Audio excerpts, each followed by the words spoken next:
दोस्तों क्या आपको पता है कि चंद्रमा का केवल हम लोग एक ही हिस्सा देख पाते हैं, दूसरा हिस्सा तो दिखाई ही नहीं देता। अब कहेंगे ऐसा क्यों सर? हम लोग ये जानते हैं कि चंद्रमा जो है अपने एक्सिस पर घूर्णन भी करता है, साथ में पृथ्वी का परिक्रमण भी करता है। तो वैसे कंडीशन में पृथ्वी से कहीं ना कहीं चंद्रमा का हम लोग हर भाग देख लेंगे, आप ये कह सकते हैं। लेकिन दोस्तों दिखाई नहीं देता है, एक हिस्सा नहीं देख पाएंगे, आधा हिस्सा जो है नहीं देख पाएंगे। आप यहां से इस चीज को समझ सकते हैं, जैसे कि देखिए ये चंद्रमा है जो पृथ्वी के चारों ओर चक्कर लगाता है, साथ में घूर्णन भी करता है, दोनों चीजें हो रही है, लेकिन फिर भी आप नहीं देख पाइएगा। ठीक है, अब यहां पर क्या इसके पीछे लॉजिक है, साइंस है, ये बताऊंगा, चिंता नहीं करना है। लेकिन पहले यहां पर समझिए, देखिए ये वाला जो व्हाइट व्हाइट पार्ट दिख रहा है ना, ये वाला, ठीक है, इसको हम लोग बोलते हैं नियर साइड। क्या बोलते हैं? Near side. नियर साइड इसीलिए क्योंकि ये पृथ्वी के निकट है, ठीक है, इधर है, पृथ्वी तरफ है, जो हम लोग देख पाते हैं। ये जो आप जो डार्क साइड जो देख रहे हैं, डार्क जैसा दिख रहा है, इसको हम लोग बोलते हैं फार साइड। क्या बोलते हैं? फार साइड, या फिर डार्क साइड भी कह सकते हैं आप। ठीक है, तो ये और यही वाला हिस्सा केवल दिखाई देता है, ये वाला हिस्सा तो हम लोग कभी देख ही नहीं पाते हैं। ठीक है, तो यहां पर आइए,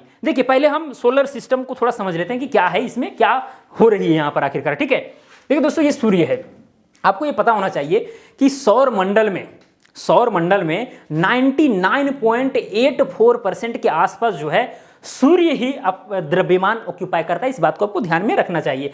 और जो सूर्य के चारों ओर जो भी पिंड चक्कर लगाते हैं उसको हम लोग ग्रह कहते हैं, प्लैनेट कहते हैं। जैसे कि पृथ्वी भी जो है सूर्य के चारों ओर चक्कर लगाती रहती है, ये तो आपको पता है, इसीलिए इसको हम लोग क्या कहते हैं? ये ग्रह हो गया, प्लैनेट। ठीक है, और जो प्लैनेट का चारों ओर जो भी चक्कर लगाए उसको हम लोग बोलते हैं उपग्रह। क्या बोलते हैं? उपग्रह, यानी सैटेलाइट। और ये नेचुरल सैटेलाइट है। सबसे बड़ी बात यह है दोस्तों, पृथ्वी का एक एकलौता सैटेलाइट है मून, इसीलिए हम लोग इस चीज पर ज्यादा लगे हुए हैं। ठीक है, और बहुत अच्छी बात है, अच्छा लगता है यहाँ के विषय में जानकर, या फिर जो भी भविष्य में होंगी थोड़ा जानने का इच्छा करता है कि भाई देखते हैं कि क्या क्या है वहां पर। ठीक है, तो ये सारी चीजें हैं। कई लोग जो है इसको एक्सपोज भी करते हैं कि भाई चंद्रमा पर जाने की क्या जरूरत थी, जो 615 करोड़ जो चंद्रयान 3 में खर्च किया गया वो चीज गरीबों में बांट दिया जाता। भाई ऐसा सोचिए मत। ठीक है, आप अच्छा लेवल पर सोचेंगे ना तो फिर आपको समझ में आएगा कि क्या हो रहा है। ठीक है, जानना बहुत जरूरी है। जितना हम लोग ब्रह्मांड को जानेंगे ना उतना समझ में आएगा। ठीक है, रियलिटी में पहले देखिए, पहले के ज़माना में क्या होता था कि मलेरिया का पहले ये जिस समय मतलब इंडिया में मलेरिया बहुत बड़ा कारण था, बहुत बड़ा बीमारी था। ठीक है, लाखों लोग मरते थे हर साल। अब जब मलेरिया का दवा का खोज हुआ, ठीक है, उसमें शोध हुआ, दवाइयाँ जब आई, जब डॉक्टर गांव घर में जाने लगे तो पता है डॉक्टर को रहने नहीं देता था, इसीलिए कि मलेरिया ही फैलाएगा और झूठ मूठ का केवल इलाज करेगा, पैसा लूट के चला जाएगा। और भी रीजन से जो है वहाँ से भगा देते थे। ठीक है, उनसे इलाज नहीं करवाते थे, केवल झाड़ फूक फलना फूक के चक्कर में रहते थे और इंसानों की मौत हो रही थी। ठीक है, तो ये सारी चीज़ें तब हो रही थी जब शिक्षा वैसा नहीं था। ठीक है, तो अभी हम लोग भाई कोई इंसान को लगेगा कि ये सब क्या हो रहा है यार, आलतू फालतू बातें, लेकिन बाद में समझ में आ जाएगा उसको कि क्या हो रहा था। ठीक है, चलिए खैर, तो दोस्तों ये सारी चीजें हैं। ठीक है, और यहां पर देख सकते हैं ये चंद्रमा जब चक्कर लगा रहा है जो पृथ्वी का लगभग 1/4 हिस्सा है। ठीक है, ये बात आपको ध्यान में रखना चाहिए।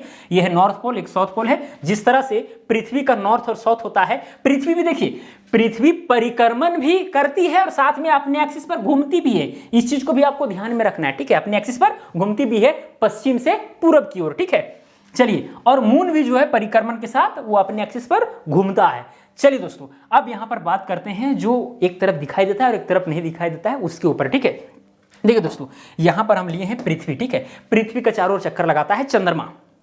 क्लियर, अभी चक्कर लगवाएंगे, चिंता नहीं करना है। ठीक है, यहां पर 3 कंडीशन लेंगे। पहला कंडीशन में क्या लेंगे कि जो चंद्रमा है वो घूर्णन नहीं करता है। हम मान लेते हैं कि जो चांद है, चांद घूर्णन, ठीक है, या फिर हम लिख देते हैं चांद, या घूर्णन ही लिख देते हैं, क्या दिक्कत है, घूर्णन नहीं करता है। ठीक है, पहला कंडीशन ये है। अब देखिए, घूर्णन नहीं करेगा तब क्या स्थिति उत्पन्न हो जाएगा यहां पर। ठीक है, अब देखिए इसको हम 2 भाग में बांटते हैं। ठीक है, 2 भाग में। ये वाला पार्ट जो है मान के चलिए कि पृथ्वी से हम लोग देख पाते हैं, मान लीजिए। ठीक है, इधर हो गया नॉर्थ पोल, ये हो गया साउथ पोल। ठीक है, अब अगर ये घूर्णन नहीं करेगा तो देखिए क्या होगा, क्या हम लोग सभी पार्ट देख पाएंगे? देखिए यहां पर क्या होगा। अब दोस्तों अगर घूर्णन नहीं करेगा मतलब केवल परिक्रमण करेगा, चारों तरफ चक्कर लगाएगा, लेकिन अपने एक्सिस पर, ये जो एक्सिस आप देख रहे हैं, ठीक है, इस पर घूमेगा नहीं, वैसे कंडीशन पर हम विचार कर रहे हैं। ठीक है, तो देखिए दोस्तों क्या होगा, यहां पर देखिए ये वाला पृथ्वी से ये वाला पार्ट आसानी से दिखाई दे रहा है। अब देखिए जैसे जैसे यहां पर देखिए आते जाएगा, मान के चलिए यहां आ गया, मान के चलिए यहाँ आ गया, तो वैसे कंडीशन में देखिए पृथ्वी से हम लोग ये वाला भाग देख सकते हैं, जो डार्क वाला भाग है ये भी दिखने लगेगा। और फिर दोस्तों अगर ऐसे घूमते घूमते घूमते घूमते अगर यहाँ आ गया तो देखिए अब पृथ्वी से ये वाला जो डार्क जो दूसरा भाग था ना वो दिखने लगेगा, लेकिन ऐसा तो रियल में होता नहीं है, ठीक है। तो यहाँ देखिए इस तरह से, मतलब अगर ये घूर्णन अपने एक्सिस पर ना करे तो वैसे कंडीशन में हम लोग जो है चारों तरफ का नजारा चांद का हम लोग देख सकते हैं, ठीक है।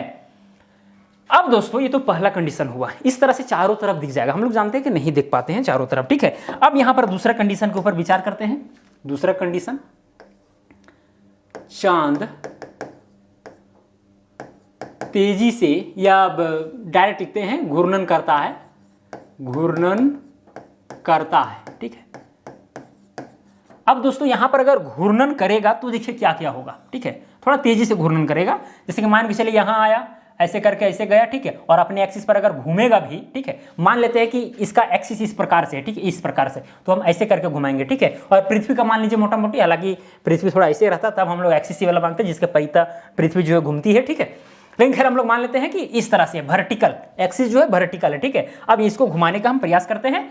अब दोस्तों यहां पर देखिए अगर घूम रही है, चांद घूर्णन करता है, जब करेगा तो मान के चलिए ऐसे जा रहा है, साथ में अपने एक्सिस पर जो है घूमेगा भी। मान के चलिए इतना घूम गया, फिर आगे गया, ठीक है, फिर धीरे धीरे जो है घूमते घूमते घूमते ऐसे आ गया, ठीक है, फिर गया, ठीक है, और फिर जो है घूमते घूमते ऐसे हो गया, फिर आगे गया, फिर जो घूमते घूमते ऐसे हो गया। तो इस तरह से दोस्तों अगर इस तरह से घूर्णन करेगा ये चांद, तो पक्का है कि हम लोग जो है दोनों तरफ का नजारा देख पाएंगे चांद का। सिंपल सी बात है, ठीक है, क्योंकि अपने एक्सिस पर घूमते जा रहा है और साथ में जो है आगे बढ़ते जा रहा है, परिक्रमण भी कर रहा है।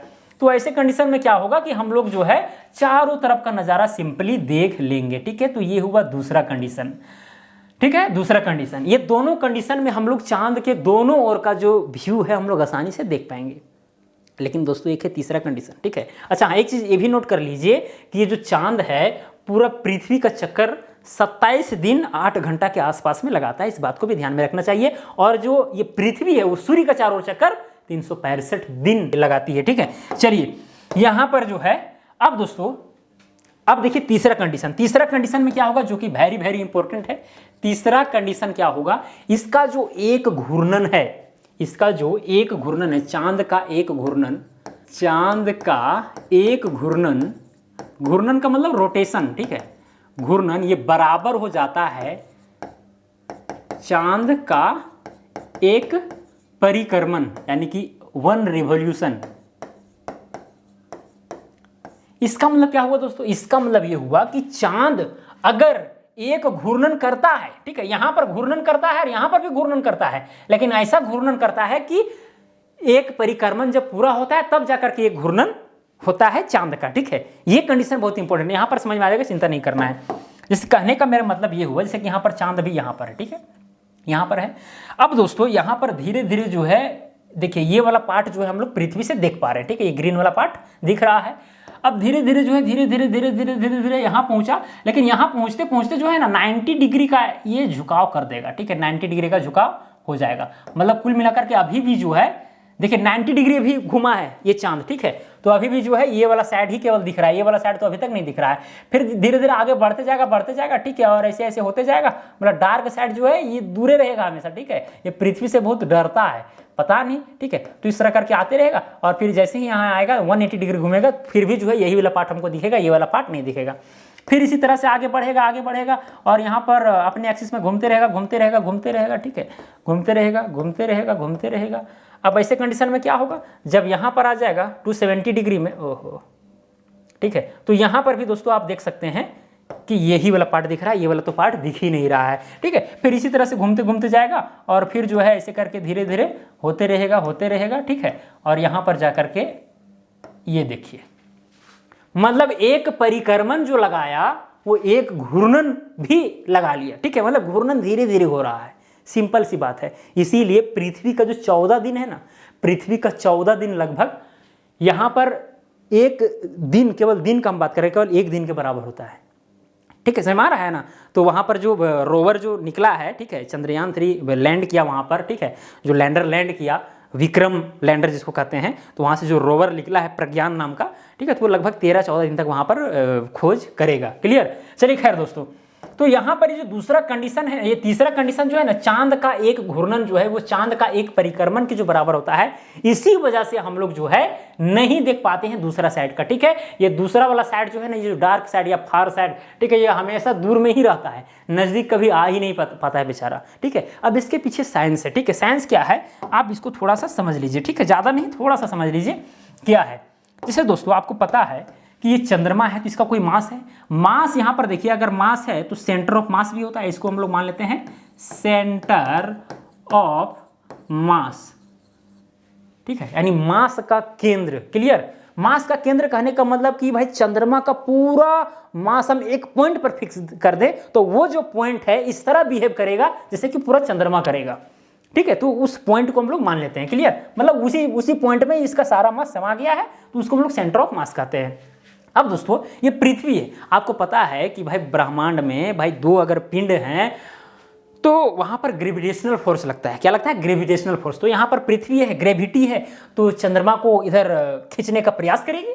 सिंपल सी बात है। अब जब खींचेगी दोस्तों एक बात आपको ध्यान में रखना है कि देखिए ये जो पृथ्वी है इधर वाला भाग में, इधर वाला पोर्शन में ज्यादा फोर्स लगाएगी क्योंकि ये नजदीक है, ठीक है। आपको पता होगा ये जो ग्रेविटेशनल फोर्स का फॉर्मूला होता है नीचे में r स्क्वायर रहता है, Gm1 × M2 divided by r square. तो मतलब डिस्टेंस जितना कम रहेगा उतना फोर्स ज्यादा लगेगा। तो यहाँ पर कुल मिलाकर के बात यह है कि इस रीजन में ज्यादा फोर्स लगेगा। तो कुल मिलाकर के सेंटर ऑफ मास जहां पर है ना वहां पर सेंटर ऑफ ग्रेविटी ना रह करके थोड़ा सा इधर शिफ्ट हो जाती है। मान के चलिए यहां पर शिफ्ट हो गई, ठीक है। मतलब ऐसा पॉइंट, इसको हम लोग बोलेंगे centre of gravity, centre of gravity, यानी जो पृथ्वी जो खिंचाव उत्पन्न कर रही है उसका सेंटर मान लेते हैं कि यहां पर है। क्लियर? क्योंकि इस तरफ ज्यादा फोर्स लग रहा है, ग्रेविटेशनल फोर्स, ठीक है। इधर कम लगेगा क्योंकि डिस्टेंस इधर ज्यादा हो जा रहा है, तो सेंटर जो है यहां ना रह करके इधर आ जाता है। अब दोस्तों आपको पता है कि चंद्रमा जो है अपने ये जो अक्ष क्या बोलते हैं उसको, जो ऑर्बिट है उसमें घूमते रहता है। अब जब घूमेगा तो देखिए क्या होगा, मान के चलिए कि ये है पृथ्वी, ठीक है, पृथ्वी का भी सेंटर है, ठीक है। अब यहां से जब ये वाला देखिए ये वाला पोर्शन, ठीक है, तो यहां पर ये अलाइन है। लेकिन दोस्तों ये चूंकि परिक्रमण जब परिक्रमण करेगा, ठीक है, जैसे देखिए यहां पर अगर परिक्रमण ऐसे करता है, इसको आगे ले चलते हैं, ओहो इसको थोड़ा सेलेक्ट करना होगा, अरे यार, ठीक है, पूरा ये हो जाएगा।